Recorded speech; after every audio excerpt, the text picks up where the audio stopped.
வணக்கம் and welcome to the show interesting info. June 30 இன்னைக்கு social media day அப்படின்னு சொல்லிட்டு ஒரு டே செலிப்ரேட் பண்ணுறாங்கப்பா. இன்னைக்கு பல பேரோட வாழ்க்கையாகவும் பழப்பாகவும் இது மாறி போச்சு. ஏளனப்படுத்துறதுக்காக சொல்ல நானுமே அப்படி தான் ட்ரை பண்ணுறேன். சரி, சொந்த விஷயமான விஷயத்துக்கு வந்துடுவோம். 1960 பார்த்தீங்கன்னா ஃப்ளாட்டோ அப்படின்னு சொல்லிட்டு ஒரு வலைதளத்தை உருவாக்குறாங்க இல்லியான்ஸ் பல்கலைக்கழகம். அது மூலமாக தான் பார்த்தீங்கன்னா இந்த ஷார்ட் அண்ட் ஸ்வீட்டாக அந்த நியூஸை வந்து உடனடியாக பகிரத்துக்காக. ஆனால் அப்போது ஒரு பெரிய டெவலப்மெண்ட் நெட்ஒர்க்லேயே இல்லையே, நம்மளே அதிகமாக யூஸ் பண்ணுறது 90க்கு அப்புறம் தானே யூஸ் பண்ண ஆரம்பித்தோம். ஸோ அதுக்கப்புறம் தான் பார்த்தீங்கன்னா எஃபி, ட்விட்டரு, பின்ட்ரெஸ்ட், இன்ஸ்டாகிராம்னு சொல்லிட்டு ஏகப்பட்ட சமூக வலைதளங்கள் அது மக்களுக்கு ரொம்ப பிடிச்சி போச்சு. இதை தொடர்ந்து டெலகிராம் என்ன பண்ணுறாங்க, 2013 உடனடியாக அந்த செய்திகளை பரப்புகிற அளவுக்கான ஒரு பெரிய டெக்னாலஜி மூலமாக அது வளர ஆரம்பிச்சுது. ஸோ இதை தொடர்ந்து பார்த்தீங்கன்னா ஏகப்பட்ட சமூக வலைதளங்கள் இன்றைக்கி வந்து உலாவை வந்துட்டு இருக்கு. யூடியூப்பில் பயங்கரமாக அப்படியே போயிட்டு இருக்கு. அண்ட் இது எல்லாத்தையுமே பார்த்தீங்கன்னா 13 கேட்டகரைஸ்டாக பிரிச்சிருக்கிறாங்க. இந்த மாதிரியான மக்கள் 13 வெரைட்டிஸில் இருக்கிறாங்க. அப்படி தான் வந்து இதை வெளிப்படுத்திக்கிட்டு இருக்காங்க சமூக வலைதளங்கள், சமூக ஊடகங்கள் அப்படின்னு சொல்லிட்டு. ஸோ அப்படிப்பட்ட விஷயங்களை செலிப்ரேட் பண்ண சொல்லிட்டு மேஷ்பெல் அப்படின்னு சொல்லிட்டு ஒரு டிஜிட்டல் வலைதளம் இருக்குது. அவங்க மூலமாக உருவாக்கப்பட்ட ஒரு தினமாக தான் பார்த்தீங்கன்னா இன்றைக்கி சோஷியல் மீடியா டே அப்படின்னு சொல்லிட்டு ஒரு டே வந்து செலிப்ரேட் பண்ணுறாங்க. நெக்ஸ்ட் இன்னைக்கு இன்டர்நேஷனல் டே ஆஃப் பார்லிமெண்டரிசம் அப்படின்னு சொல்லிட்டு ஒரு டேங்க. இந்த பார்லிமெண்ட் அப்படின்றது பார்த்தீங்கன்னா நம்ம நாட்டோட இதயம்னே சொல்லலாம். ஏன்னா நம்ம நாட்டுக்கு என்னென்ன தேவை, என்னென்ன சட்டங்கள் போடணும், என்னென்ன திட்டங்கள் போடணும்னு சொல்லிட்டு எல்லாரும் உட்காந்து பேசி முடிவெடுத்து அதை உருவாக்குற, அதை மக்களுடைய புழக்கத்துக்கு கொண்டு வர இடமே பார்த்தீங்கன்னா அதுதான். அப்போ அந்த விஷயத்தை நம்ம செலிப்ரேட் பண்ணி ஆகணும் அப்படின்றதுக்காக உருவாக்கப்பட்டதா. ஏன்னா இன்றைக்கி வந்து வேர்ல்டுலேயே பார்த்தீங்கன்னா ரொம்ப பழமையான விஷயங்களா யுகோஸ்லோவாக்கியனுடைய கூற்றுப்படி என்ன சொல்கிறாங்கன்னா, அல்ஃபோன்சா அப்படின்ற ஒரு ராஜா தான் என்ன பண்ணிக்கிறாரு, 1188 பார்த்தீங்கன்னா ஒரு நாடாளுமன்றத்தை வச்சிருந்தாரு அப்படின்னு சொல்கிறாங்க. அதுக்கப்புறம் ஐஸ்லாந்தில் கூட பார்த்தீங்கன்னா ஆல்திங் அப்படின்னு சொல்லிட்டு ஒரு நாடாளுமன்றம் இருந்தது அப்படின்ற மாதிரியான விஷயங்கள்லாம் சொல்கிறாங்க. அதுக்கப்புறம் பார்த்தீங்கன்னா 1889 பார்த்தீங்கன்னா இந்த மாதிரி ஏகப்பட்ட நாடாளுமன்றங்கள் அப்புறம் நவீன முறையில் நம்ம எல்லாருமே யூஸ் பண்ண ஆரம்பிச்சதுக்கப்புறம் ஆங்கிலேயர்களுடைய எம்பியாக இருந்த வில்லியன் ராண்டல் க்ரீமர் அப்படின்ற ஒரு பர்சனு, அப்புறம் பிரெஞ்சினுடைய பொருளாதார நிபுணராக இருந்த ட்ரெட்ரிக் பாஸ்டில் அப்படின்ற ஒரு பர்சன், இவங்க 2 பேர் சேர்ந்து என்ன பண்ணாங்கன்னா, இது எப்படி தனித்தனியாக தான் நல்லா இருக்காது, எல்லா நாடுகளையும் ஒன்றா சேர்த்துறா என்ன அப்படின்னு சொல்லிட்டு இன்டர்நேஷனல் பார்லிமெண்ட் ஆர்கனைசேஷன் சொல்லிட்டு ஒரு விஷயத்தை உருவாக்குனார்.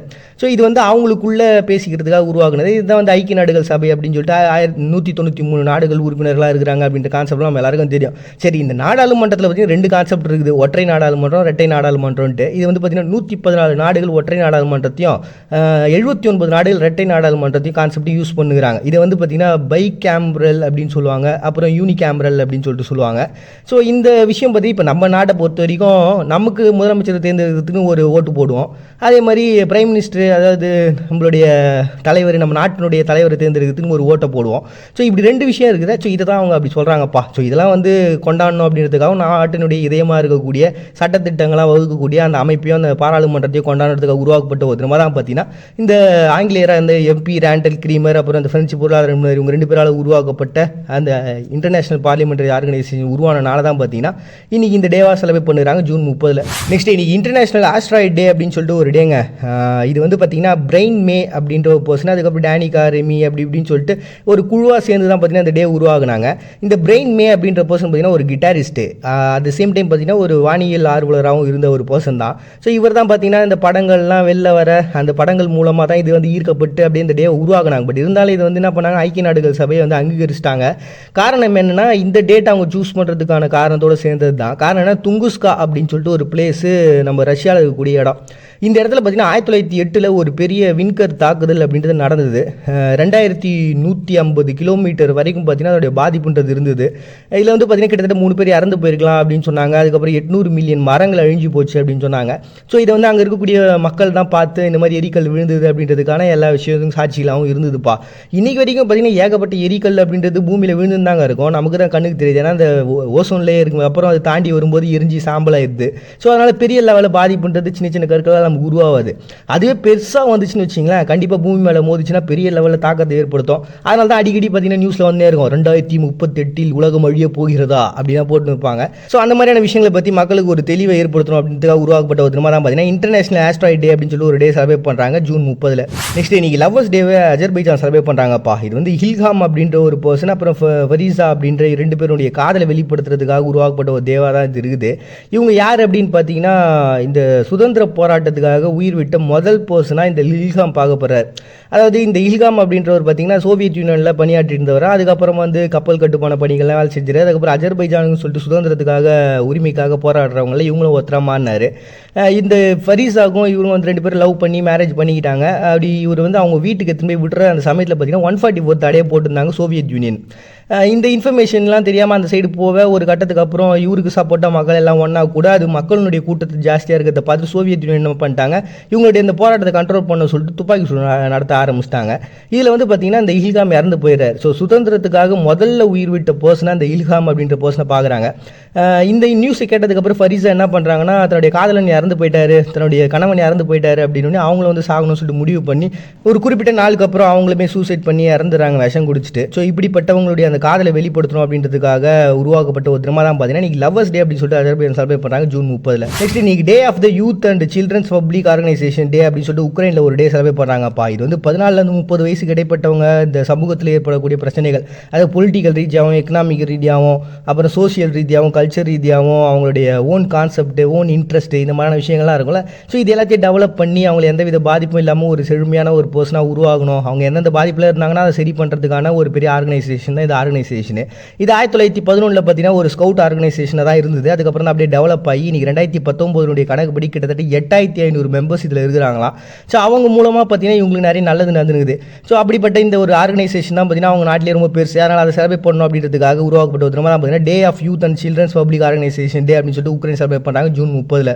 நெக்ஸ்ட் ரெமினானி அப்படின்னு சொல்லிட்டு மிசோரம் மாநிலம் இன்னைக்கு ஒரு டே வந்து செலிப்ரேட் பண்ணுறாங்க இந்தியாவில். இதுக்கு பின்னாடி ஒரு வரலாறே இருக்குது. காரணம் என்னென்னு பார்த்தீங்கன்னா, நம்ம இந்த மாதிரி ஆங்கிலேயர்கள்ட்ட வந்து பிரிஞ்சதுக்கப்புறம் அசாம் மாநிலத்தோட இந்த மிசோரம்ன்ற பகுதி இருந்தது. அப்போ ஒரு பெரிய பாதுகாப்போ ஒரு கண்காணிப்போ இல்லாத ஒரு பகுதியாகவே இது பார்க்கப்படுச்சு. மக்களுக்கும் அந்த பெரிய அதிருப்தியாகவே இருந்தது. அதனால சின்ன சின்ன போராட்டங்கள் நடந்தது. ஒரு கட்டத்துக்கு அப்புறமா அங்கே இருக்கக்கூடிய மக்கள் என்ன பண்ணாங்கன்னா, ஒரு பெரிய பஞ்சத்தை நாங்கள் எதிர்கொள்ள போகிறோம், எங்களை எப்படியாவது வந்து வழி நடத்துங்க காப்பாற்றுங்க அப்படின்ற மாதிரி கேட்குறாங்க. இதை வந்து ஒரு பெரிய மூட நம்பிக்கையாக பார்த்தாங்க. ஏன்னா அவங்க சொன்ன கான்செப்ட் என்ன அப்படின்னு பார்த்தீங்கன்னா, அங்கே வந்து எலிகளுடைய பிரச்சனைன்றது ஜாஸ்தியாக நமக்கு பஞ்சம் வரும்ன்ட்டு. பட் ஆனால் இன்டெப்த்தாக அதை யோசிச்சு பார்த்தா அதாவது 100 வருஷத்துக்கு 2 டைம் இந்த விஷயம் நடக்குது. அது காரணம் என்னன்னு பார்த்தீங்கன்னா எக்காலஜிக்கல் ஃபினாமினாவாக சொல்கிறாங்க. மெலோனா ஹேக்ரீட்ரா, அதாவது ஒரு மூங்கில் மரங்க. ஸோ இந்த மூங்கில் வந்து பூத்து அதுக்கப்புறம் அதுலேருந்து வெடிச்சு பார்த்தீங்கன்னா அதனுடைய விதைகள்லாம் கொட்டிடும். ஸோ இந்த விதைகளை சாப்பிட்றதுக்காக எலிகள் வரும். அதை எல்லாத்தையும் எடுத்துகிட்டு போய் சேமிச்சு வைக்க அந்த எலிகளுடைய பெருக்கன்றது ஜாஸ்தியாக அப்புறம் அங்கே இருக்கக்கூடிய பறிகள்லாம் அது எல்லாத்தையும் அது சாப்பிட்டு போக ஒரு பெரிய பஞ்சன்றது உருவாயிடும். ஸோ இதை தான் முறையாக அந்த மிசோரமில் இருக்கக்கூடியவங்களாம் வந்து எச்சரிக்கிறாங்க இந்த மாதிரி ஆகுன்ட்டு. ஆனால் இது வந்து மூட நம்பிக்கை அப்படின்னு சொல்லிட்டு அசாம் வந்து தவிர்த்துட்டாங்க. ஸோ இதனால் மறுபடியும் தொடர்ந்து போக அந்த பஞ்சன்றது உண்மையாக உருவாக ஆரம்பிச்சிச்சு. அதுக்கப்புறம் இவங்கள்ட்ட அந்த போராட்டங்கள் பிரச்சனைகள்ன்றது அதிகமாக வலுக்க அவங்க ஒரு பெரிய லெவலில் உள்நாட்டிலேயே போர்கள் பிரச்சனைகள்ன்றது போயினே இருக்குது. இதை தொடர்ந்து 1986 இதை எப்படியே தடுத்து நிறுத்தணும்னு சொல்லிட்டு ஒப்பந்தத்தை போட்டு அவங்களுக்கு தனியாக ஒரு மாநிலமாக மிசோரத்தை அழிச்சிட்டாங்கப்பா. அதான் பார்த்தீங்கன்னா நீங்கள் ரெமினானி அப்படின்னு சொல்லிட்டு மிசோரம் ஒரு டே சர்வே பண்ணுறாங்க June 30. Next Philippines Spanish friendship day அப்படின்னு சொல்லிட்டு ஒரு டேங்க. இது வந்து பிலிப்பைன்ஸில் இருக்கக்கூடிய ஒரு சர்ச்சில் என்ன பண்ணாங்கன்னா 33 ஸ்பானிய வீரர்கள் அவங்க கொடியை பாதுகாக்கணும்னு சொல்லிட்டு அங்கேயே இருந்தாங்க. ஆனால் அந்த சுச்சுவேஷனில் ஸ்பெயின் வந்து மற்ற எல்லா நாடுகள்கிட்டையும் வந்து தோல்வியை தழுவிட்டு இருந்தாங்க அப்படின்ற இன்ஃபர்மேஷன் அங்கே இருந்த அந்த வீரர்களுக்கு தெரியல. இந்த இன்ஃபர்மேஷன் பிலிப்பைன்ஸில் இருக்கக்கூடிய அவங்க எல்லாருக்கும் தெரிய வர அதுக்கப்புறம் எமிலோ அகுனால்டோ அப்படின்ற பர்சன் என்ன பண்ணுறாருன்னா, அவங்க யாருமே வந்து எதிரிகள் இல்லை, இதுக்கப்புறம் நம்மளுடைய நண்பர்கள் தான். ஸோ அதனால் அவங்கள வந்து அனுப்பிடலாம் அப்படின்னு சொல்லிட்டு அவங்க திரும்பி போகிறதுக்கும் அனுமதியும் கொடுத்துட்டாங்க. ஸோ அந்த பிரச்சனைகள் எல்லாத்தையும் ரொம்ப அழகாக அந்த ஹேண்டில் பண்ணாங்களா. ஸோ அந்த விஷயம் அவங்களுக்குள்ள ஒரு நட்பை உருவாக்கிருச்சு. ஸோ அந்த நட்பை தான் பார்த்தீங்கன்னா இன்றைக்கி பிலிப்பைன்ஸும் ஸ்பெயினும் வந்து ஃப்ரெண்ட்ஷிப் டே அப்படின்னு சொல்லிட்டு அந்த கடைசியாக இருந்த அந்த 33 வீரர்களை கொண்டாடுறதுக்கூடிய ஒரு நாளாகவுமே வந்து இன்றைக்கி செலிப்ரேட் பண்ணுறாங்க ஜூன் 30. நெக்ஸ்ட் ஜூன் 30 ஆனிவர்சரி டே அப்படின்னு சொல்லிட்டு எகிப்தில் ஒரு டே வந்து அனுசரிக்கிறாங்கப்பா. இது வந்து 2013 நடந்த ஒரு புரட்சி தான். முகமது மோசி அப்படின்ற பர்சன் வந்து பார்த்தீங்கன்னா ஆட்சிக்கு வந்ததுக்கப்புறம் ஒரு 10 மாதம் கழிச்சு ஒரு சட்டத்தை போடுறாரு. அந்த சட்டத்தின் மூலமாக என்ன ஆகுது அப்படின்னா, நீதிபதிகளுக்கோ அவங்களுக்கு என்ன பண்ணால் இந்த ஆட்சியை கலைக்கிறதுக்கோ எந்தவித உரிமையும் இல்லை அப்படின்ற மாதிரியான சட்டமாக அது வருது. இதனால் பார்த்தீங்கன்னா அந்த பர்சனுக்கு அதிகப்படியான ஒரு ஆளுமை திறனை கொடுத்துருது. அது வந்து சரியான ஒரு வே கிடையாதுல்ல. ஸோ இதை பார்த்துட்டு இருந்த எதிர்கட்சிகள் என்ன பண்ணாங்க, அப்படியே கொஞ்சம் கொஞ்சமாக பிரச்சனையை ஸ்டார்ட் பண்ணுறாங்க. மக்களும் அதுக்கு ஒரு மிகப்பெரிய ஆதரவு கொடுக்க அந்த பிரச்சனைன்றது பெரிய லெவலில் போய் எல்லா மக்களும் ஒன்றா சேர்ந்து அந்த போராட்டங்கிறது நடக்க ஒரு கட்டத்துக்கு அப்புறம் இவருக்கு சப்போர்ட் பண்ணியிருந்த அந்த எதிர்கட்சி ஆளுங்க எல்லாருக்கிட்டையும் போயிட்டு இவங்களுடைய ஆட்கள் போய் சேர்ந்துட்டாங்க. ஸோ இவருக்கு சப்போர்ட்ன்றது டோட்டலாக போக கடைசியாக பார்த்தீங்கன்னா ஜூலை 3ஆம் தேதி ஒரு தூக்கி சிறையிலையும் போட்டுறாங்க. அதுக்கப்புறம் அட்லி மன்சூர் அப்படின்ற ஒரு பர்சனை வந்து இடைக்காலத்தில் ஒரு தலைவராகவும் நியமித்தாங்கப்பா. நெக்ஸ்ட் சூடானில் இன்றைக்கி ரெவல்யூஷன் டே வந்து சர்வே பண்ணுறாங்க. இது கிஃப்ரி நிமிரி அப்படின்ற ஒரு பர்சனு, இவர் வந்து ஜனாதிபதியாக இருந்தார். அவர் என்ன பண்ணார், சிரியா சட்டம்ன்ற ஒரு சட்டத்தை 1983 கொண்டு வந்தார். இது வந்து மக்களுக்கு பிடிக்கல. இந்த சட்டம்னா என்ன அப்படின்றதுனா டீட்டெயிலாக போனால் கண்டிப்பாக கஷ்டம், ஏன்னா அவ்வளோ பெரிய விஷயங்கள் இருக்குது. ஸோ ஷார்ட்டாக சொல்லணும் அப்படின்னா இஸ்லாத்தில் இருக்கக்கூடிய பழமையான சட்டங்களில் இது ஒன்றா பார்க்குறாங்க. இன்னொரு சாரார் வந்து பார்த்திங்கன்னா இது கிடையாது, இது இவங்களா உருவாக்கிக்கிட்ட அதை இவங்களா புனைத்து யூஸ் பண்ணிக்கிட்ட ஒரு விஷயம் அப்படின்னு சொல்லிட்டு இவங்க ஒரு சாரார். ஸோ இப்படி தான் இந்த பிரச்சனைகள் இருக்குது. ஸோ இதை எதிர்த்த மக்கள் வந்து பார்த்தீங்கன்னா கொரில்லா போர் அப்படி இப்படின்னு சொல்லிட்டு 2005 வரைக்கும் அவங்க நாட்டுக்குள்ளே பெரிய போர் வர, அதில் ஒரு பஞ்சம் மரணம் அப்படின்னு சொல்லிட்டு ரொம்பவுமே பாதிக்கப்பட்டாங்க. கடைசியாக பார்த்தீங்கன்னா கர்னல் உமர் அல் பஷீர் அப்படின்ற பர்சன் தான் பார்த்தீங்கன்னா ராணுவ வீரராக இருந்தார். 1989 இது எல்லாத்தையும் கொஞ்சம் அடக்கி அவர் வந்து பதவி ஏற்றாருப்பா.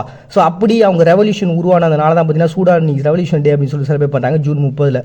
வயது வித்தியாசம் இல்லாமல் திடீர்னு ஒரு உறவுகள் வரும், அது நம்மக்கிட்ட காட்டக்கூடிய மரியாதை ஒரு மிகப்பெரிய அரவணைப்பு தான். ஒரு பட்ட மரத்தில் துளிர் விடுற மாதிரி மனசில் அவ்வளோ சந்தோஷத்தை கொடுத்துட்டு போயிடுவாங்க. அப்படிப்பட்டவங்களுக்கு நன்றிப்பா. மறுபடியும் எல்லாரும் நாளைக்கு வந்து சந்திக்கிறாரு. உங்கள்கிட்ட விடைபெறுவது நான் உங்கள் பாண்டிய. நீங்கள் பார்த்துட்டு இருக்கீங்க இந்த நிகழ்ச்சி இன்ட்ரெஸ்டிங் இன்ஃபோ.